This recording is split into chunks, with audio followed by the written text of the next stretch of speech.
All right, welcome to the show. Others receiving votes. I'm Pat Forde, joined by my colleagues Bryan, Fischer, and Kevin Sweeney.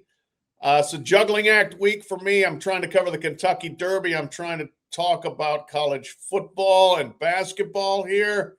We'll see if I somehow end up confusing the two and we end up with like Renegade the horse being somehow a wide receiver for LSU or something. Hopefully not. Thank you for joining us. Here's what we're going to talk about this show. We're going to talk about the playoff because it's impossible to avoid talking about the playoff and college football doing what comes naturally, which is going back to screwing around with the playoff. We're going to talk about Arkansas dropping tennis and what that means on a wider scale. Is it a blip? Is it a warning sign? What to make of it? The NFL draft stats and what does that tell us about the college game and where things are trending, and a college basketball portal update with an LSU player vigil ongoing. And then we will close with a Derby horse name extravaganza. Once again, one of the favorite topics on previous podcasts. What are good names? What are bad names? So thank you for joining us. Bryan, Kevin, we have a lot of discussion about a 24-team playoff. Wider acceptance, reportedly, from more conferences, not named the SEC. Does wider acceptance equal a real expansion to 24? Or is this just more off-season talk? Bryan, what the hell is going on? Well, there's definitely more off-season talk, and especially coming out of the CFP meetings last week. But wider acceptance, that just means that the pot has been sweetened, right, in terms of the money. And I think that's the grand why some others are coming on board with this. And yes, it does provide more access potentially for multiple group of 6 teams. Like that's been a discussion point, these last couple of weeks and last couple of months. And the bottom line, though, is this is not it doesn't really matter if there's wider acceptance around this 2014 proposal, because it's all coming down to two men, Tony Petitti and Greg Sankey. They control the format. They control where the college football playoff is going to go. So if those two can't agree, it's all for moot. We could have everybody behind this, and Greg Sankey can be like Jon Snow from Game of Thrones. Just the lone guy with the oncoming avalanche of guys.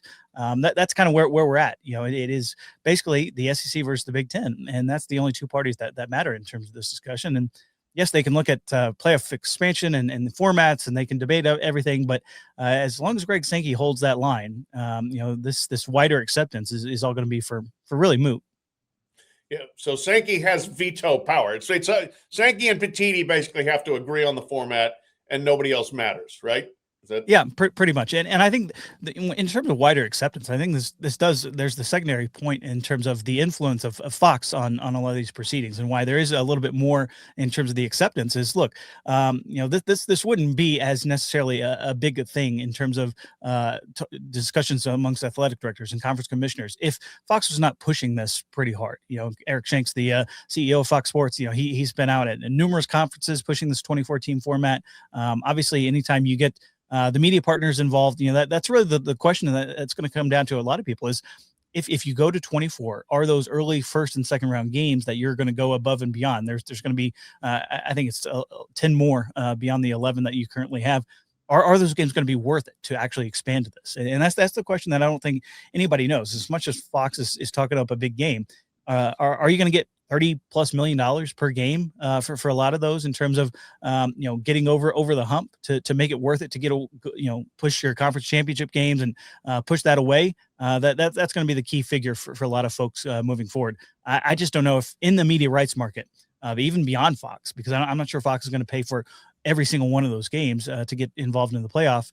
I think it's going to be curious in terms of is there $500 million for the college football playoff to really make this worth it to move to 24 teams. So what I'm intrigued by is it strikes me that every expansion move to the playoff so far has been like, well, we can do this now and see how it goes, and we can always grow a little bit more later. Like 24 seems to me kind of like we can't do that much more growing. Like this feels a little more final whenever you get to this point. And so I do think the stakes are very high of not only getting this right, but also getting a model and a format that makes sense. Because if we went too big, it's not going to be easy to put the toothpaste back in the tube and say, oh no, actually, you know what, we should actually go to 16. People don't give back money. It's the same problem that the NBA has now with the 82 game season being a little bit too long. It seems like, you know, there's plenty of examples of this in other sports. Like, people don't shrink the playoffs. It's not how it works. And so I do think as this kind of comes to its head here, it'll be fascinating to me, you know, if it feels a little bigger this time to get it done, because there's probably not, oh, well, we can just double this thing up in a couple of years if things are going well. Yeah, I think this is it's a pretty, well, 24 is a pretty big leap, and we're going to get to that. And if you go that far, then you've basically detonated a large part of the regular season. You have fundamentally changed the way college football operates if you end up at 24. And it is hard once you have broken the vase, you want to try to glue it back together. Best of luck to you. So what I'd like to do here, we're going to go through some scenarios of what a 24 team playoff would look like, just so people kind of get the picture here. All right. Of what it would be like, what would happen, and how this all would work. I did put out a Twitter poll.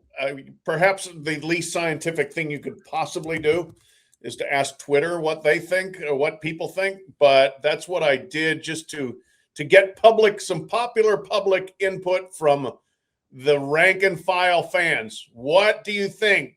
I said, the way I put this, what would be the best college football playoff size? 12, 16, or 24 teams? And I should have said, no, I don't want to hear about 8, 4, 2, because we're not doing that. Talk about not going backwards. Those are not happening, because all I got is 250 responses from people saying 8's better, 4 is better, 2 is better. So my bad for a poorly worded poll. But here's what I got back via Twitter. 47% favor 16, 44% favor 12, 9% favor 24. I also put it out on Threads, and it was 6% in favor of 24. So, as I suspected, nobody's sitting around saying, gosh, we really need 24. Again, this is not empirical. This is not, some scientific true data study, but I do not sense anybody sitting there, or at least a lot of people saying 24 is exactly what we need. So that's the backdrop for this. But now let's go through these scenarios. All right. So if we're gonna have 24, here are some of the eggs that would have to be broken to make this omelet. Army Navy in its traditional spot in the second week of December, probably gone, right, Bryan? Yeah, I mean, I think that's the bigger talking point, because, certainly the administration has made a lot of things surrounding this game, and there's been an executive order on it. Army and Navy are being very protective, and so is the American Conference, given the media rights deal that they have with CBS. This is a big chunk of that value that they're getting for this game in particular.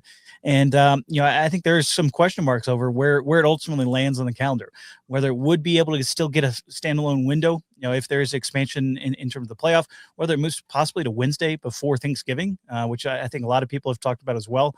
That's another option. I personally would love that, because then that would mean we get like 2.5 months straight of football every single day, which seems appropriate for this country and given its love of the sport. So there's been some discussions over actually moving Army Navy off of that. Whether that ultimately ends up happening, I think college football playoff expansion is probably going to have to occur first, and then we'll kind of discuss, all right, where on the calendar does this game land? I love the idea of that on Thanksgiving Eve. I've always thought that's a football soft spot that's open to being used. And for that game, I think it would be fantastic. It's a rivalry week game. So put it leading off, basically rivalry week, and then you're going to get the Egg Bowl, and you're going to get Texas and Texas A&M, and you're going to get everything else that follows. I really, really like that idea. The other thing that does is it folds it within the playoff parameters. What if one of these teams is good enough to make, especially if we have a 24-team playoff? I mean, Navy's come close these last couple of years too. Yeah, and you're going to say, well, no, sorry, you're going to play this other game out after we decide who's in the playoff. This would put it within the parameters of being judged for playoff purposes. So I love that. Now, there are many other things I do not love, and Kevin and I are going to give you feedback on each of these. Moving the start of the season to week 0. First of all, is that part of the playoff plan here for a 24-team playoff, Bryan? Well, we already kind of have approval to do this. At the start of the season, the Football Oversight Committee kind of approved this rule change, and starting in 2027, teams are able to essentially schedule week 0 games, carte blanche. And so I think there's going to be more of that. I think now a lot of the emphasis around that was just to ensure that you have 2 buys for the entire season. Like that was kind of the initial focus of this. But I think everybody's going to understand that, look, the football season as we know it in college football is probably going to move up ahead of Labor Day, and all that focus on where we start the calendar. It is probably going to start where we know it as week 0 is essentially going to turn into week 1 moving forward. I like week 0 regardless, just because I think the more time that college football can kind of get a hot start ahead of the NFL. Like I think week 1 of college football, where you basically have a big game every day from Thursday through Monday, through Labor Day, is like fantastic for the sport. It's one of the best things it has going in terms of attention. And I think adding a second week to that, beyond like, oh, we're randomly playing in Ireland today, like that to me is really positive. So I think, as Bryan said, I'd be with this regardless. I do think 2 buys is important though, and I don't know if that's a possibility if we're using the week 0 move up to simply acquiesce the space for the 2014 playoff. Yeah, I think 2 buys is good. That's a positive. Taking advantage of the pre-NFL onslaught is good. I will say this. It's really friggin' hot. Yeah. Yeah. Go down to the swamp. Go down to the swamp in week 0. Yeah. And anywhere in the South is going to be extremely hot. And yes, you play there, but taking fans into consideration, taking player health and safety. Remember that term? Oh, well, yeah. All right. So we got 19 guys down with cramps and dehydration. They'll be fine. Again, I don't think that certainly isn't going to be the kind of thing that sways TV contracts or playoff ideation, but it should at least be mentioned in the discussion. The other thing too, look, a lot of people, they like their summer. That people love their football, but people also like their summer. And the further you encroach into that, there's a lot of fans that are pretty big fans are going to be like, no, we're still going to take vacation then. We're still going to go to the beach. We're not coming back for an August 23rd game, but some obviously will. All right, next, moving rivalry week up a week and off of Thanksgiving. Bryan, how realistic would that be, and what would be the ramifications? There's been discussions on this, in terms of could we, really shift the entire calendar up, and would this move rivalry week off of Thanksgiving? And I think the pushback has come from the TV networks in particular. They like that week. They like the emphasis. They like the focus on rivalry games, especially that weekend, because they can kind of spread things out, on Thursday, on Friday, on Saturday. I don't think this idea has picked up as much traction as probably we would like it to in terms of shifting the calendar up. It has been discussed. I wouldn't say it's close to happening though. I think everybody kind of looks at essentially adjusting December. That's really where the focus is right now, not moving rivalry week up. And I think allowing that to continue to be the traditional thing for college football, which, frankly, a lot of people, like myself, you're used to going to rivalry games that weekend. And I don't think even the commissioners are willing to part with that tradition at this point. Kevin, you got any thoughts there? I mean, I like rivalry week where it is. I do think, again, I think the most important thing is still like the calendar as a whole. Like, we got to get the season over with earlier. We got to find a way to make it a little easier to navigate the portal and some of the roster movement stuff, which could be a different conversation, right? But I would like to think you could get that done without messing with rivalry week being where it is, as long as you're getting rid of the championship game. So I think is essentially a guarantee in a 24-team format, right?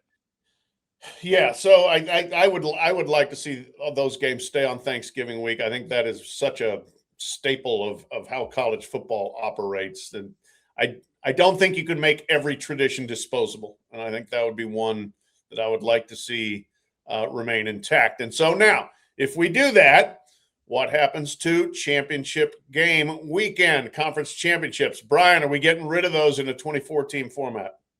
That would be likely in the 2014 format. And I think that obviously going back to my earlier discussions about money, like that's going to be the driver of this. I think there's been certainly some figures thrown about how much these games are really worth to a lot of these conferences, and how you not only have to be whole in terms of that front, but also make a little bit extra in terms of those first additional round games that you get to that. I mean, look, it means a lot, I think for some folks in the SEC to win the SEC championship game. Kirby Smart speaks, quite often about like the passion. He's passionate about it. Winning the SEC means something to him. And I don't think he's alone in that bucket. Certainly the same in the Big Ten. Like, ask those Indiana fans, as much as we talk about winning the national title, like, I think it meant something a lot, to those fans to make that drive up to Indianapolis and win the conference, especially over Ohio State this past year. I think that kind of gets lost in this discussion. But, when we are talking about going to 24 teams, adding that additional weekend of games, adding that additional round, everybody kind of sees the writing on the wall and saying, all right, look, these are probably going to have to go away. Now, whether they're replaced by potential play-in games, that's been discussed as well, that conference championship game weekend, whether that's just a full bye week, after the committee has seeded things and kind of serving as a break, potentially for an early signing day period as it currently is constructed. I think that's kind of all up in the air at this point, but there's been quite a heavy discussion in terms of phasing those games out and potentially getting rid of them completely if there is a move to 24 teams. Yeah, I'm probably a little bit pro play-in game, just from the standpoint of like, I do think conference races still matter. And I think especially given the fact that, these schedules are so unbalanced now. Again, when you're talking about an 18-team league where you're playing 9, maybe 10 conference games, I love the concept of playing your way in, 7-3 versus 7-3, or 6-3 versus 6-3 for a spot in the playoff. Like, that to me is compelling TV, much more so, and even in these bigger conferences, right? A potential, I don't know, Iowa versus Washington game, even without the history there, to me is still a little bit more compelling than just like an extra round of playoffs or something like that. Yeah. All right. So this is where I start arguing against myself to a degree, because I have never liked conference championship games. I thought they were always double jeopardy for the best teams. But that was when we had sensibly sized conferences, and it was easier to see who the best teams were because they played each other more completely. One of the problems with if you don't have a conference championship game and you're trying to decide which of 3 different co-champions in the regular season is your best team, you're going to leave that up to a committee? Oh, dear God, we thought the committee was the worst thing that had ever happened. And now who's going to decide that? Who's the number 1 seed from the SEC if you have 3 7-2 teams? Who gets the highest playoff seed out of that if there's no championship game? Same with the Big Ten. Same with the other conferences. I mean, good Lord, the ACC tied itself in so many knots that unranked Duke not only ended up in the ACC championship game, but won it and wouldn't even have made a 24-team playoff. So unless they got an automatic bid for winning the championship. So I don't like conference championships, but I think if you're going to have leagues this big, they're kind of necessary as a sorting tool. So that's, again, where I'm arguing against myself. I don't want any play-in games. I will say that. First of all, I don't want a 24-team playoff. So I don't want play-in games to get to a 24-team playoff. But I'm getting ahead of myself there. We'll argue that out in a minute. Let's keep going through this scenario of what the 24-team playoff would look like. So theoretically, with or without the play-in games on the weekend, the first Saturday of December, the second Saturday, which used to be in theory, the sacrosanct Army-Navy weekend, along with the Heisman, these would be your first round matchups if you use the 2024 CFP standings. We would have 17 seed Arizona at 16 seed USC. We would have a 24 seed.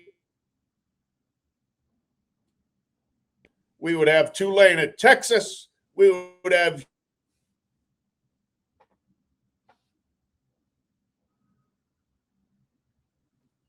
Iowa at Miami and Michigan at Utah. What does that do for you guys? Bryan, is this a good weekend of games, or is this just another weekend of games? Sounds like a great week one. If we had it, like that would be awesome to see kind of the Kyle Whittingham Bowl. If obviously in retrospect, if we're using last year, that wouldn't be the case. But maybe he's advertising for his new employer. I mean, this is fun intersectional matchups, which we have kind of had a dearth with.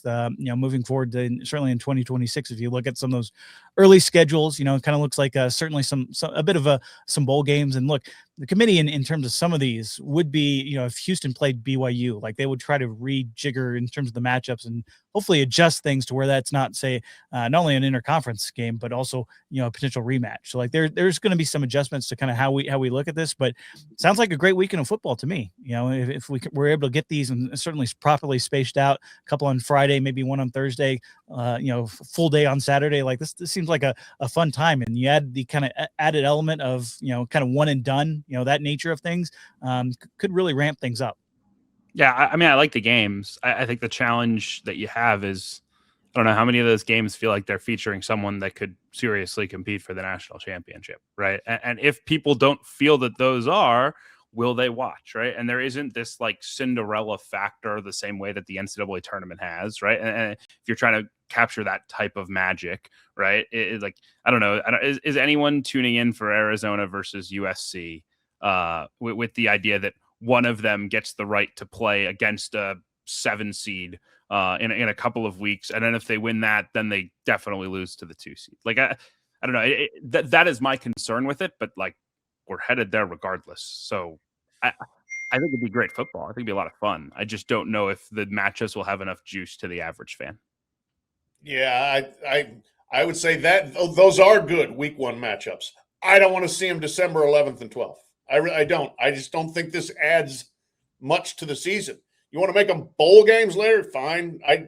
We are playing an extra round of games to determine who's going to lose in the next round. Now, sure, there are going to be upsets that happen. And yes, Miami would be in that first round, and they ended up in the championship game last year as a 10 seed. So things can happen, but I don't want to see Iowa, Miami. I don't want to see 8-4 Iowa in the playoff. They don't have a chance to win the national championship. I don't want Iowa in my playoff at 8-4. Most of those teams I don't want in there. Houston, I don't want in there. I'm sorry. I just think a lot of these matchups would just be filler for the sake of filler. Would I guess they'd be somewhat interesting? Yeah, they'd be much more interesting in week 0 or week 1 or week 2 than they would be at this stage for my money. Well, and that goes back to what the CFP is in terms of, being a participation trophy, in terms of some of these early round matchups. Right. It's not focusing on who is the best team to win the national title. Like that's what this conversation has changed into. It's shifted from how do we ensure that the best team is in the national title game, or make sure that the worthy teams from this past season are in the national championship race. That conversation has shifted a lot to, hey, we think these teams are more deserving. It's almost a participation trophy, if you will, for some of these early round games. And that's kind of why there has been, I think, a significant pushback from fans and others in terms of like, why are we doing this? To your point, Pat. Yeah. And that's so, okay. People have said, well, obviously not the 68 teams in the NCAA basketball tournament, they can't all win the championship, but it is an inclusive national tournament that every conference champion gets into. This is not that. The FCS championship is almost every FCS conference gets their champion into that tournament. This would not be that. This would be 22 teams from power conferences plus James Madison plus Tulane. That's what it would be. And 22 teams from 4 leagues is a lot of clutter that would show up there. The teams that would get the buys, Indiana, Oklahoma, Texas Tech, Oregon, Mississippi, Georgia, Texas A&M, Ohio State. They would host second round games on campus. You would get a second round at campus sites, and those would be played, say, December 18, 19, which is when the first round games normally are now. Drawbacks, advantages, Bryan, what do you think there?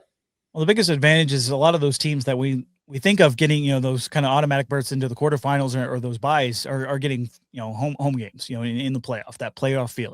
They would be bigger matchups. You're talking about, certainly some potential for marquee blue bloods to play each other, in this round at home, which we've sadly gotten a lot less of in terms of the non-conference scheduling. So I think that's the biggest positive is those teams that frankly have been denied home games in the current format in 12 teams would get that opportunity to see what it would feel like, especially in some mid-December games for these. Like, I mean, think of Indiana last year, how crazy that stadium would have been if they had to host a playoff game like that. That would be meaningful to, I think, a lot of fans, a lot of these administrations too, to be able to host those games in terms of fundraising and revenue and generation and what it would mean to have some of those games on campus. So that to me is the biggest advantage of the entire move to 24 teams is more teams would be able to host those first round playoff games. Now, whether that really outweighs some of the drawbacks of potentially playing in mid-December at some of these sites, who knows? But I think that's the one thing that a lot of people have talked about is, hey, this at least gives the opportunity for a lot of those teams to host on those second round games.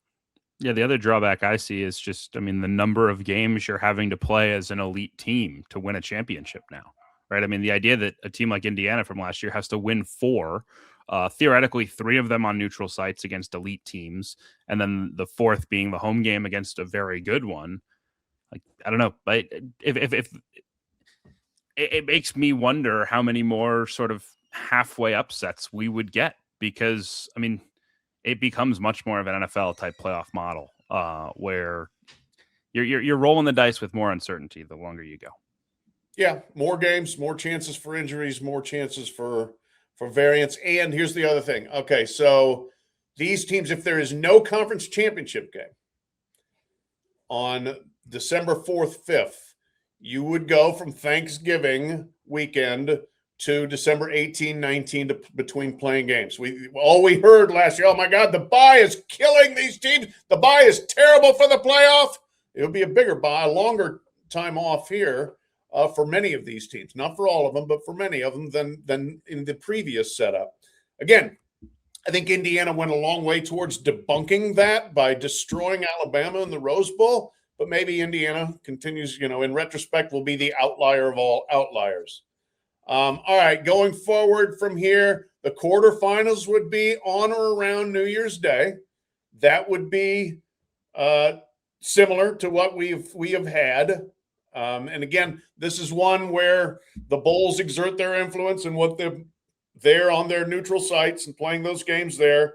We would have the semifinals around January 7th and 8th. And then we would have a championship game on January 18th, theoretically, MLK Day.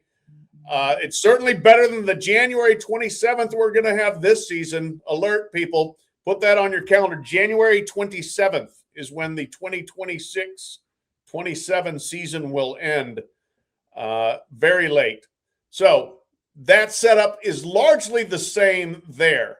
Do we think this is a good setup? Have you guys enjoyed that? The quarterfinals around New Year's and bowls, semis, on a random Thursday, Friday, championship game on a random Monday. What do you think?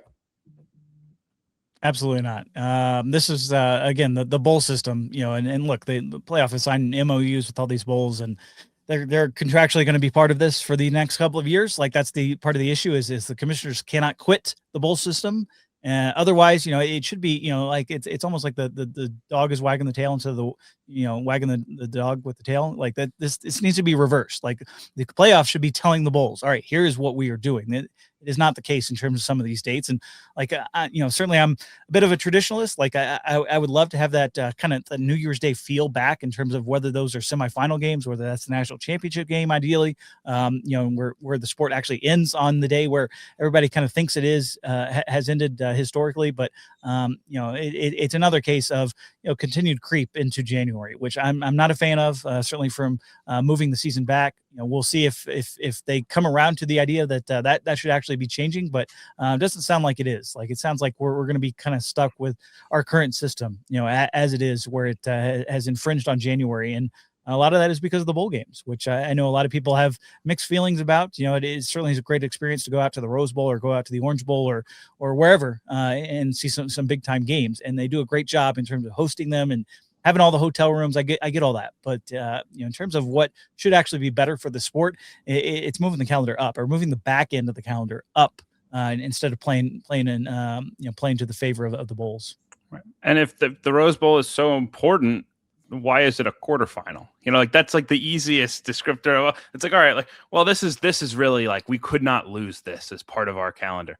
Okay, we'll play it as a random quarterfinal game of this long 2014 playoff. Like, it doesn't quite add up to me. But that, and again, like the problems that kind of compound themselves as they go along when you're trying to build this thing out are interesting. And obviously the presumption is that this is all going to make more money. We don't know how much more, right? We're not yet sure how much ESPN and or Fox want to throw, how much more money they want to throw in for the right to have Virginia at Vanderbilt and Houston at BYU and Tulane at Texas. Maybe they'll say, you know what, we got to have it. But they might also say, not sure that juice is worth that big a squeeze. No, we're not going to bid very much, or we're not going to get into it. So that's that's another element where I think the Petitti-led movement is you're going to have to actually put some numbers down that make a lot of compelling sense, especially if you're going to get rid of conference championship games. So taking all this in total, Kevin, I'll start with you here. What elements of the 2014 playoff do you think improve the sport or improve college sports as a whole? Any, some, all? I mean, look, I think in this climate where people don't seem to care about anything other than making the playoff, we are in a playoff obsessed world.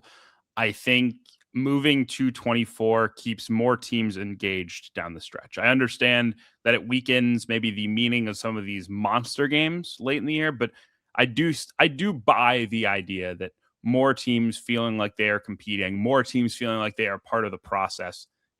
Look, I'm a Northwestern grad. I've been real. There was ever zero chance that they would ever make a 14 playoff. There's a very small chance they would ever make a 12-team playoff, unless again they Indiana it. 24 is doable. Like, I've been at Northwestern when they've been a top 25 team. Like, that's a path that I could like see a world where they get, right. And so I buy that. I just don't know if that outweighs all of the headaches, challenges, changes, as you alluded to, sort of the breaking of the eggshells that we would get to this point. Is it worth that much for mid and low tier power conference teams to feel more involved in the championship process, even if they have no chance of winning the championship? Bryan? I'm selling. Like, the only positive that I see is the additional first round games on campus, like that to kind of spread the love in terms of the ability for a lot more teams to play those meaningful games, in December on campus against good opponents that teams want to see them play. Like that. That's the only positive that I see with the move to 24. And frankly, I think there's going to be a lot of unintended consequences that the commissioners and certainly the ADs.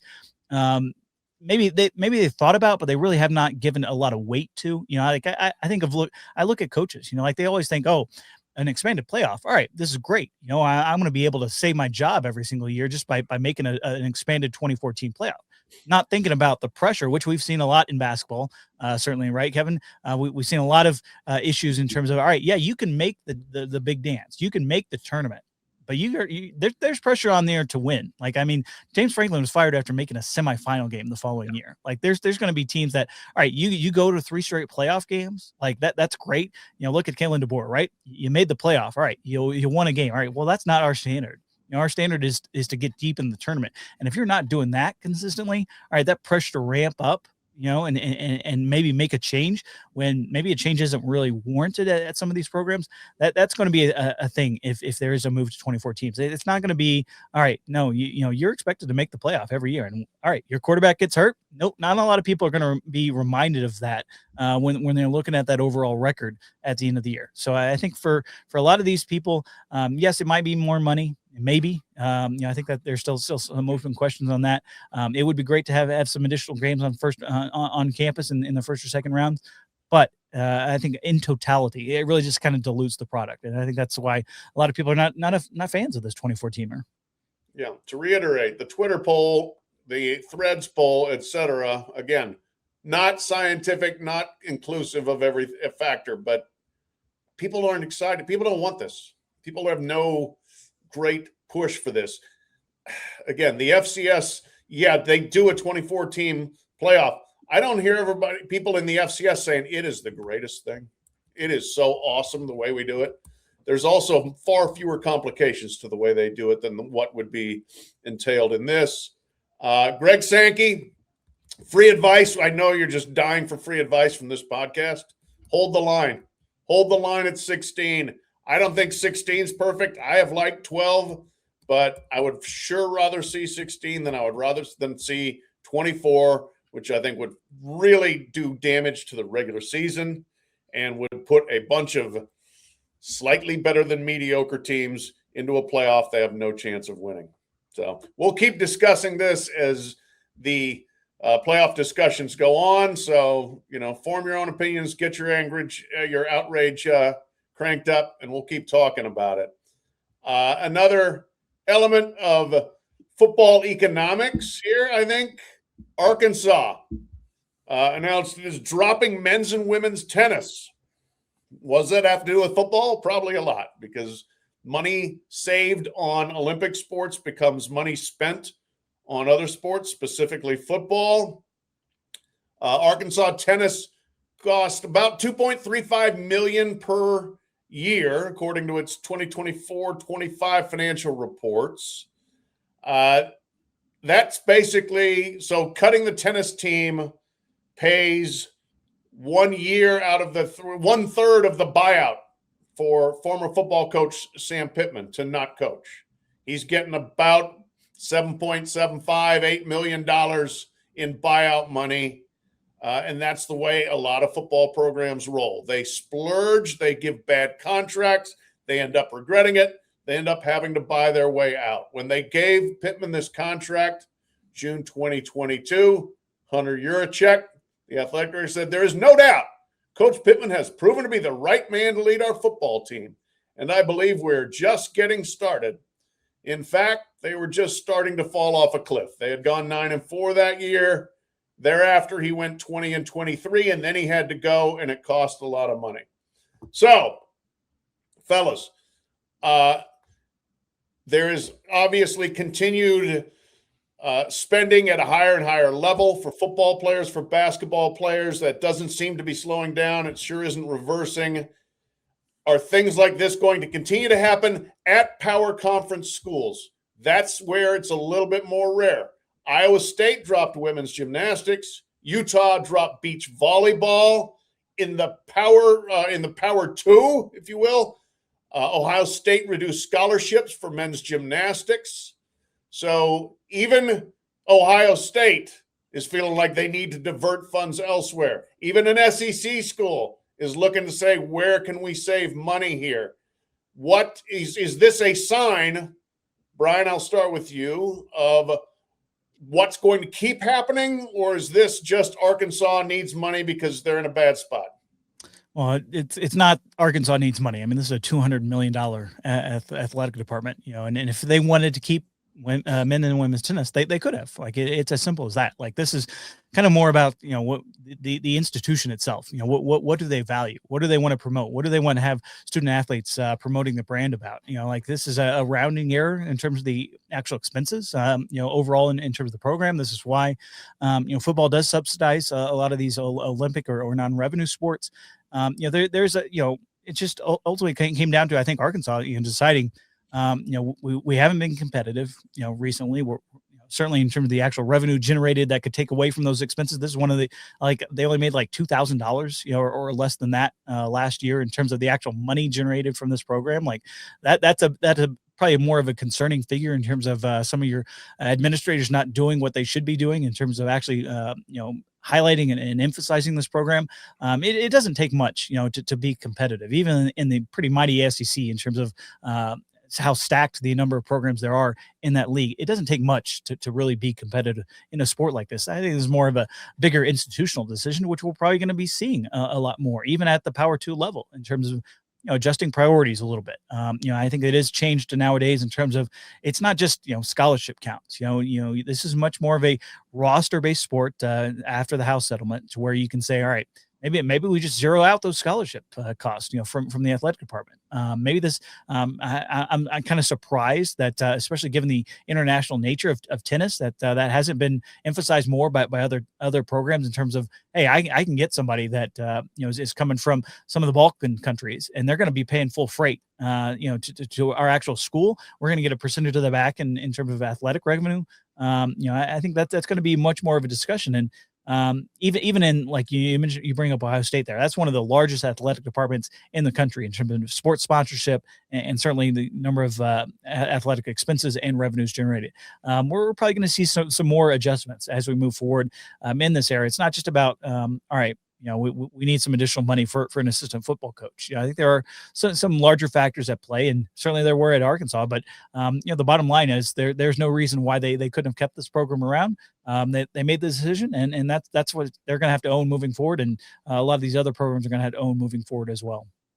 Yeah, I do think we're probably headed towards a world where sports that don't boost the brand of the institution, aren't something that people have rallied around at all, become very easy chops. Like in Arkansas, again, I mean, tennis is a very international sport. As Bryan mentioned, that can be good for some schools because it can be a revenue generator in terms of tuition. It's a selling point, especially at smaller schools, of, hey, this is a sport that will bring us in revenue, not lose us money. But if you're Arkansas, look, I think the SEC is very invested in baseball and softball, and you see the Big Ten being, there's a lot of women's volleyball, and there's real growth to be had there. I think there's probably a conversation beyond just football revenue, or money needs to be spent on football because we need to win a football. That is obviously true, but I do think you're seeing real investments made in some quote unquote non-revenue sports that have a chance to become revenue generating or closer to revenue generating, and have a chance to add real value, not just to the student athlete experience, but also the student experience generally at a SEC school, a Big Ten school. I don't know where things like tennis fit into that. I don't know where things like golf fit into that. I do worry that, you will see much slimmer sport offerings overall. Doesn't mean it will just be football and basketball. I think there will be more than that. But yeah, I think there's a real question of what is tennis bringing to Arkansas versus what is Arkansas bringing to tennis. And if if it's skewed in the opposite direction, then yeah, I think you're going to see a lot of cuts. Yeah, I think the trend I expect to see is power conference schools will keep Olympic sports that they're good at funded at a pretty good level. If they have a chance to win a conference championship, to win a national championship, to be in the top 10, 20, 15, 10, 15, 20 nationally, then I think they will probably attempt to continue funding them. But if you're in the other sports and you're not that good, or you don't historically have a lot of success there, I would be concerned. And I hate it. I'm not endorsing it, but I think that's the trend that schools will probably head into. I talked to Larry Benz, head of the board of trustees at Louisville, about this, and he said, we're good at a number of Olympic sports, and he said a lot of places are going to look at the ones that we're bad at. They may end up eventually being like intramurals. And again, a lot of the students that come in, they don't just provide a tuition boost if they're coming from overseas or out of state or whatever. They're actually good students. They're good representatives of the school. I just don't know whether that matters anymore, because I think it's all about, can we win a championship, or can we get funding, a revenue out of your sport? And if not, guess what? you might be in trouble there. And this, again, is so that colleges can spend recklessly on football and basketball. That's generally what we're talking about. So we can overspend for a power forward, so we can overspend for a wide receiver, so we can overpay our coaches, so we can put ourselves into buyout hell just in case we're good enough in those sports. John Calipari, until this recent round of renegotiations, was a top 3 salary, I believe, for Arkansas. Arkansas has been a top 16 team under Calipari. Not bad by any means, going to the tournament, winning a couple of games, but not top 3. Haven't gotten that far yet, but they're going to spend like he is a top 3 coach, and they're going to spend like crazy for their roster. Football, when you are really fighting uphill at Arkansas, let's be real about where Arkansas generally fits into the SEC hierarchy. You're going to spend like you're competing for a national championship. Can you? I don't know, but that's the thing. Everybody thinks we have got to go all in on football. The problem is there's still half the teams that have to lose in football when half the teams win. So everybody trying to win in football, you can all try. You're not all going to do it. That's the bottom line there. All right, rant over. NFL draft happened this weekend. Bryan had some numbers from that and in terms of conference draft picks. 87 new record SEC players picked, 68 from the Big Ten, 38 from the ACC and the Big 12, and then everything falls off a cliff. Notre Dame / UConn combined 7. I think it was 6 for Notre Dame, 1 for UConn. 4 from FCS, 4 from the American, 4 from MAC, 3 from Mountain West, 2 Sun Belt, 1 CUSA, and 1 international athlete who doesn't play football. So Conference USA tied the international athletes. Bryan, what are we taking away from this? Well, the biggest thing in the SEC is still on top. I think you're going to Destin in a couple weeks for spring meetings. I am sure this figure of the most draft picks is going to get brought up time and time again, especially with the move to 9 conference games. Look at how tough our league is, and I think there's something to that, every SEC school had at least 1 draft pick. Like that's meaningful. It's notable. And there's more of them, nowadays, not just in terms of the overall record for the conference, but per school, that number has ticked up as well. It just kind of speaks to talent coalescing in places like the SEC and the Big Ten. I mean, 90% of all these draft picks, 90% played in a Power 4 school. 60% of the entire draft picks played in either the Big Ten or the SEC. You go back to that first NFL draft after the NIL and the one-time transfer portal was adjusted in 2022, 43%.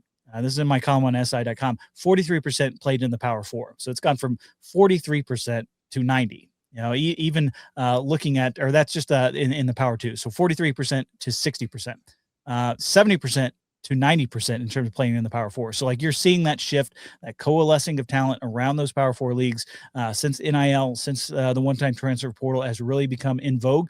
That mirrors what we're seeing on the field. It's just that those Power 4 teams are much better, I think from top to bottom. Now, I think there's depth issues, certainly, and that's what the SEC probably experienced is, look, a lot of those times, there's Georgia, producing 13, 14 draft picks, Alabama producing 13, 14, 15 draft picks every single year. That has changed. It's at the top where things have been spread out. But in terms of, hey, the SEC's got a lot of really good players. Yeah, that was definitely borne out by this most recent draft, as it has been for the last 20 years. And I think that will definitely be a talking point for the SEC as we have this playoff debate.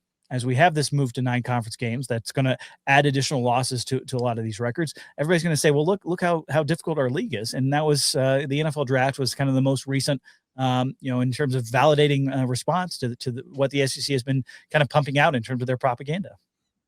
I think it puts some of the bigger programs in the SEC sort of on the hot seat. Obviously, a lot of them made their moves. LSU, Florida, but LSU 7 pros, fired coach. Florida 7 pros, fired a coach. Auburn 5 pros, fired a coach. Meanwhile, Ole Miss has 2, and they're nearly won the darn thing. And Vanderbilt had 1 and had a real chance at the playoff. Coaching still matters. Obviously, Ole Miss has talent and guys who would have gotten drafted had they been in this draft. Chambliss, chief among them. But at the end of the day, like, I think the SEC shell it is deeper than everybody else. And I don't think that's incorrect. I do think the SEC, playing the bottom half of the SEC is probably more difficult from a pure talent standpoint than the Big Ten or than other leagues. The problem is the results have not matched that. And that's because a lot of these bigger programs in the league just have not gotten it right. And we'll see if the Sumralls and the Lane Kiffins and the Alex Golishes can turn that around. But to me, it's another warning flag of like, man, these teams have been doing less with more here over the last several years, and it's time to get it right if the SEC wants to win games at the level that they're getting players drafted.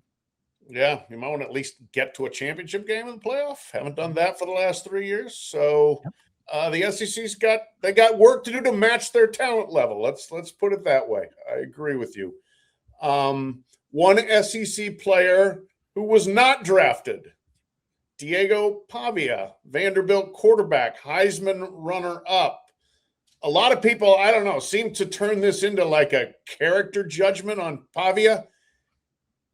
He could have, if he was 6'4", nobody would care about his character. He's 5'10". He's not NFL-sized quarterback. So this was not we think he's too cocky or he's a bad guy. No, he was never going to get picked. That was not him. That was one of the reasons he was a sixth-year college guy with 2 years of junior college. He's 24 years old. That's why he's playing in college. I love Diego Pavia. He was phenomenal in college. He will be a college hero. He should be. He was outstanding, but he was never going to get picked. To me, he is the closest thing I've seen to Pavia was Doug Flutie at Boston College. Undersized, athletic, scrappy, made stuff happen, figured stuff out. Doug Flutie was an 11th round draft pick. There is no 11th round anymore. They stop at 7. Pavia certainly would have been picked if there were 11 rounds. There's not. He's going to get a free agent chance with the Ravens. Maybe it'll go well. Maybe he ends up in Canada. Maybe he ends up playing one of these spring leagues. I don't know. But the idea that Diego Pavia somehow cost himself being drafted by being too cocky or something is stupid. All right, Kevin, let's talk a little basketball. The portal is closed, but not all the players have landed. Who are some of the big targets still out there? Who's weighing the NBA versus a return? Where do we stand on the guys that have not picked a school yet? Yeah, there's really 4 huge ones that are pro or portal. Alan Graves from Santa Clara, who is probably a fringe first-round pick. Milan Momcilovic from Iowa State, by all accounts, wants to go pro, just wants to have good enough feedback too. I think that's very much 50-50. Juke Harris from Wake Forest, we talked about him maybe a couple of weeks ago. Seems like Tennessee, the leader there, if he decides to go through, but he wants to go through the process, right? This is not someone who's going to walk away from the draft process to lock in with Tennessee. And so that's a risky game, very similar to the one that we saw Michigan play last year with Yaxel Lendeborg, and it paid off for Michigan. But Yax is very different than Juke Harris in terms of, I think, like his aspiration. Like Yax was happy to be a big kid for another year. Like I think Juke wants to be a pro. I think Juke's agent wants him to be a pro. Be interested to see how that shakes out. And then the other one is Tunde Yesufu, who was a 11th hour portal entry from Baylor.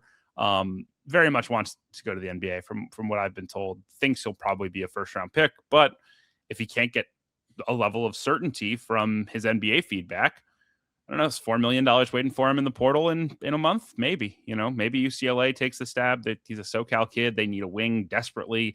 They're the school that's been rumored most, but I think there will be a lot of people that might circle the wagons here in the coming days and weeks and make an offer that will make it hard for him to stay in the draft. So those are the 4. And then Masamba Diop is probably the other big portal name. He's not in the draft. It's Gonzaga and St. John's in there for the Arizona State transfer. Good player, expensive player. Seems like St. John's probably in the lead to add more size the way they want to play, obviously replacing Zuby Ejiofor. But yeah, we'll see where that one shakes out. I think we could have a resolution on that relatively shortly. And so, I mean, if you're going to go through the NBA process, you can do this into early June, right?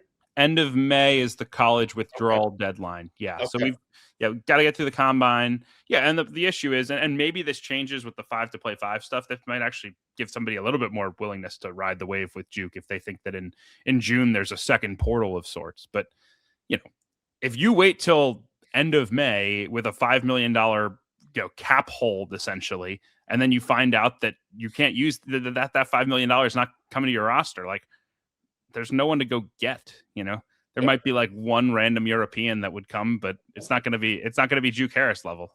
That's fair. Yeah. That was my next question: are there some European guys out there that are kind of stashed and almost waiting to see if they're going to end up playing in college? No, not a bunch of them. There's a ton that are interested. There's been more movement on that front. I would say this time last year, there was a lot of guys just now sort of realizing that college was an option for them as the kind of amateurism rules have evolved. And there's been more ability to say, hey, we're going to pluck a 22-year-old out of the ACB in Spain. Like that was not necessarily seen as possible to everyone until probably this time last year.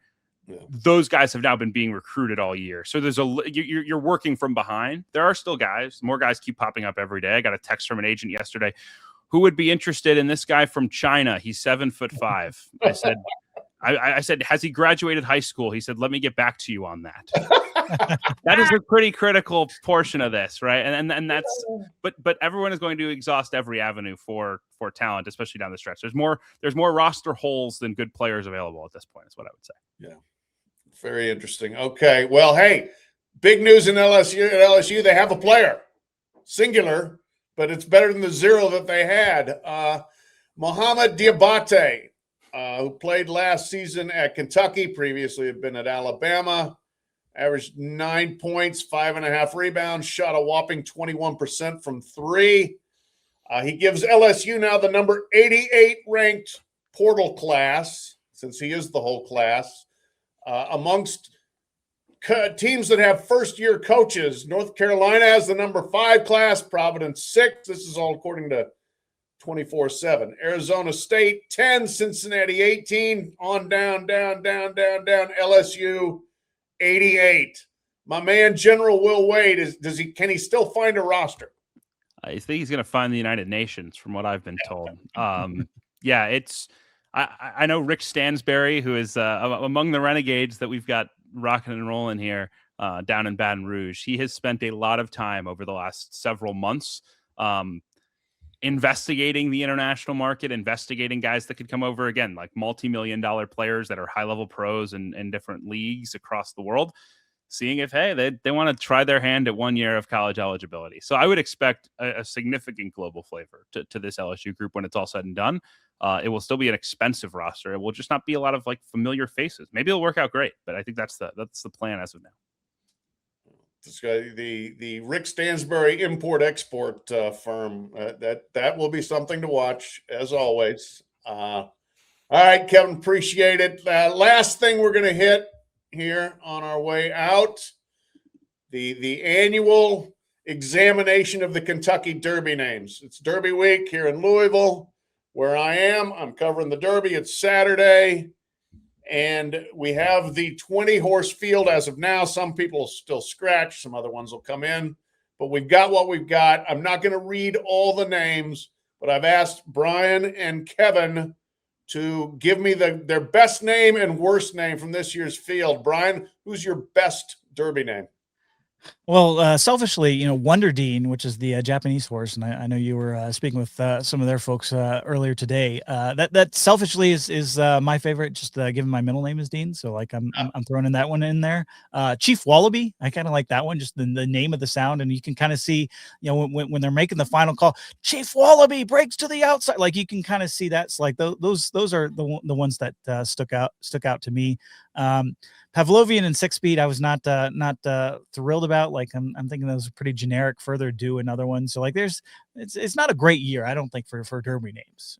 You're the expert. I will defer to you on that one, but didn't seem like the greatest of years in terms of some of those names.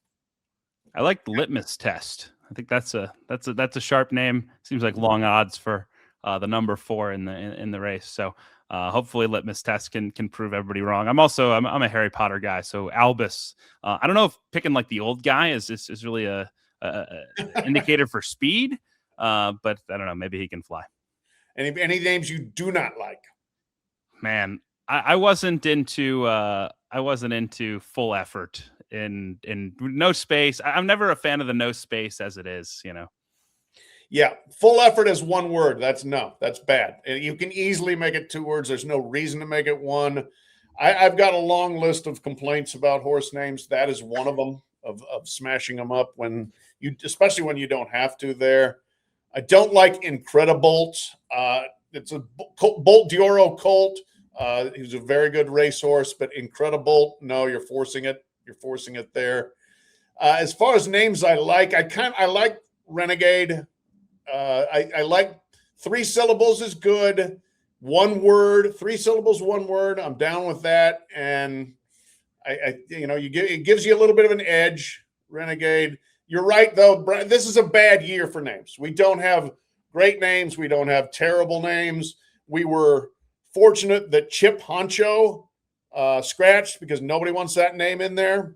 And there was a very good horse actually who got hurt. 2-year-old champion Ted Noffey. It's named for a guy named Ned Toffee, who I'm actually going to write about later this week. Spendthrift Farm, wonderful guy, wonderful family in horse racing.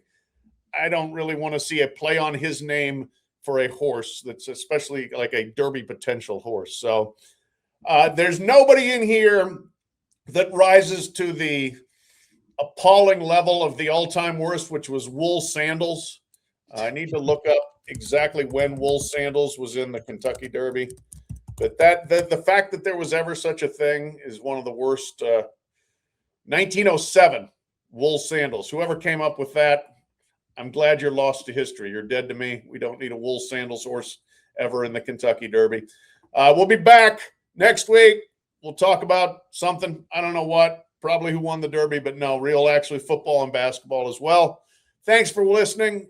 Thanks for watching. Check us out on YouTube. Subscribe. Leave us reviews. Do all those things. And we will talk to you next week.